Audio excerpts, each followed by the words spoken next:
The worst thing I've ever done in my life happened about 12 years ago, when I was a 16-year-old kid living in Cleveland, Ohio. It was the early fall, when the leaves were just starting to turn orange and the temperatures were starting to fall, hinting at the freezing chill that was only a few months away. School had just started, but it had been going on for about a month now, so all of the excitement of going back and reuniting with old friends had been replaced by the realization we were captives in a place that only wanted to load work upon us. Understandably, me and my friends were all eager to do anything that might remind us of the worry-free, responsibility-free days of summer. Earlier that year, about the time that the last school year had let out, one of my friends from work, McDonald's, which some people think is lame, but I always had a great time there, had taught me a technique to make yourself pass out with the help of an assistant. It worked a little something like this. One person would rapidly take 10 deep, heavy breaths, and on the 10th, squeeze his eyes shut and hold his breath as tightly as possible while crossing his wrist over his heart. The assistant would then give the person a huge bear hug from behind and squeeze the person's wrist into his breastbone. Within seconds, the person holding their breath would lose consciousness. The assistant was then in a perfect position to make sure you didn't totally collapse and crack your skull open on the sidewalk. The effect only lasted for like a second or two. It wasn't like we were putting ourselves into comas or anything, but it felt like you had been out for hours, and when you came to, the disoriented feeling of not knowing where the hell you were and what you were doing there was just awesome. Now I know some people are like, what the fuck, are you a fucking retard? And yeah, I know, we were probably killing about 1 million brain cells each time we would knock ourselves out, and I think probably my memory has suffered for it. But to a bored as hell 16-year-old, I thought it was hella cool. All the effects of getting your lights punched out with none of the pain of getting hit in the face. I'd tell you to try it to see for yourself, but after what happened, I would never recommend it to anyone. One interesting side effect of doing this, which was really most of the reason why we did it, was that while you were out, you'd have extremely lucid, vivid dreams, which you could always recall upon waking. After all, you were only asleep for like 2 seconds. We were good kids, and had never and would never try drugs, so to us, this was like the poor man's LSD.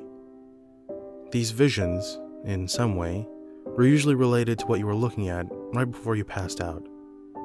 For example, once I dreamed that I was climbing a mountain, way up in the Himalayas or something, but there was a handrail there. Who the hell puts handrails at 20,000 feet? When I came to and remembered where I was, I realized I'd been looking at the staircase at the corner of my girlfriend's living room. Another time, I had a vision of Fred Flintstone smiling and holding out his hand in front of a mural with the DARE logo.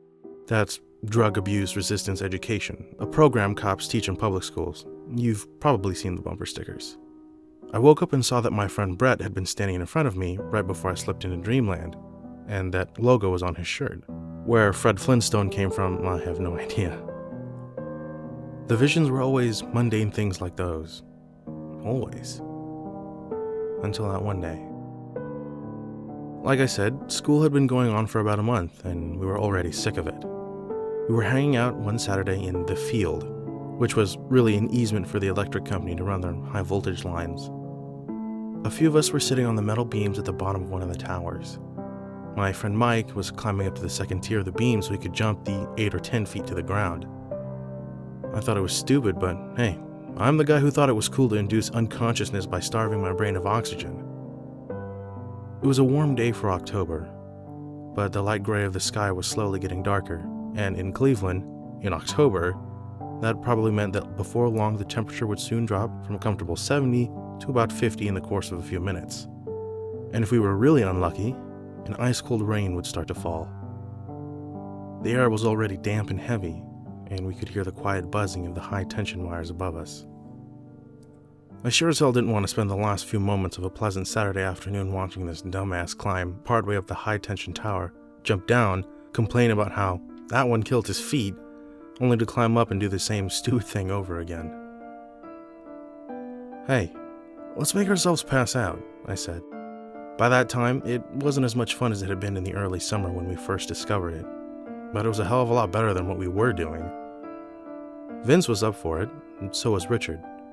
But Mike, The guy jumping off the tower said, "What the fuck are you guys talking about?" "Holy crap, haven't you been knocked out before?" Vince asked. "No," was the response. Mike had been at his mom's house all summer, so he hadn't been in on all the fun we had been having. "Dude, you gotta try this. Watch, we'll show you." Vince and I got off the tower, stood in the grass at the center, and did the customary 10 deep breaths. I squeezed my eyes shut and held my breath so hard that if they hadn't been shut, they'd probably popped out of my head. Then I felt my friend clamp down on my arms in front of my chest, and suddenly, as if it were the most natural thing in the world, there was a giant lobster climbing around a lobster cage. I was under the ocean with the seaweed growing from the sandy bottom under my feet. The next thing I remember, I was awake and Vince and Richard were asking me, "Dude, what did you see? What'd you dream?" The back of my head was killing me. Fuck, did you let me fall? I wasn't really that heavy, but Vince was pretty weak. He just stood there, looking guilty, and Richard told me he had. "What'd you see, though?" he asked. I rubbed my head and said it was a lobster. It was pinching Vince's head off with its claws. I turned to Mike, watching from the L-shaped beams above us, and said, "See? It's fucking awesome." "Whatever. I don't trust any of you enough to do that shit to me." "Come on, man. You gotta try it. It's no more dangerous than what you're doing now. I promise I won't let you fall like this little bitch did." He squinted in the way people do when they're trying to decide if they're thinking of doing is worth the risk or the trouble. He jumped down one last time, got up and said, "Fine. Once." If only he would have thought a little longer, or just flatly refused. He repeated the 10 deep breaths, with me as the assistant to make sure he didn't fall. He held his breath and I helped him slip into that other place. It's something I've regretted ever since. That, and when I think back on all the things I wish I had done differently in my teen years, girls I should have tried for, classes I should have tried harder in, all the things I shouldn't have done. Putting him in that bear hug and squeezing him into unconsciousness is the one thing I regret most. I felt the dead weight shift from his feet onto my chest. He was a pretty big guy, but I made sure to let him down easy and not knock his head against the hard-packed earth. Just as I laid him on the grass, he came back. He woke up screaming, "Fuck, holy fuck, get away, get away, get away!" He screamed as he leapt up to his feet and flailed his arms around his head. We all jumped back, afraid of being hit in the frenzy, but more afraid, so scared we almost shit our pants of what we were seeing. After about 5 seconds, which is about twice the time it normally takes a person to realize where they are and remember what they were doing, he slowed down. Shit, holy shit. He was breathing heavily, gasping deep breaths and hunched over the corner of the tower. It's a wonder that in his madness state he didn't run right into the supports and knock himself out for real. But he just stood there, bent over at the waist and fell to his knees. With his back turned to us, he started rocking and wringing his hands, muttering to himself. "Holy mother of fuck," said Vince. "What the hell did you see?" But Mike didn't answer. We approached him slowly, and as we drew near, we could hear him quietly sobbing. In our macho world, that was normally a crime punishable by death, but at the time, of course, we didn't say a word. I reached out a hand to his shoulder, but as soon as I touched him, a touch so tentative and light that he shouldn't have even been able to feel it, he shrieked and jumped away, clanging his back into the corner of the tower. He pressed up hard against it, staring at us with a look of terror in his eyes so real you'd think we were demons from the pit of hell. If ever in those few moments I thought that he was putting on just to fuck with us, that look put all my doubts to rest. That and what happened afterwards, of course. None of us said anything, but after about 10 minutes, Mike had calmed down enough that Richard was able to coax him to his feet and lead him back home. As I had suspected, the temperature had fallen like crazy in just a few minutes, and, just as I figured it would, the freezing cold drizzle started to fall. I told Vince I was just going to go home and I'd see him tomorrow. We always spend the evenings and rainy days playing Mortal Kombat on our SNES, but he didn't object. I think he probably wanted some time alone to reflect on what horrible thing we had just done to our friend. just like I did. The next day I went to see how Mike was doing, but he and his dad were gone the whole day. I asked him later where he went, but he wouldn't tell me. I think it must have been to a psychiatrist, because by Tuesday, the next time I saw him, he seemed to be better, if a little zoned out. I figured he had got some drugs to calm his nerves, but that's just a guess.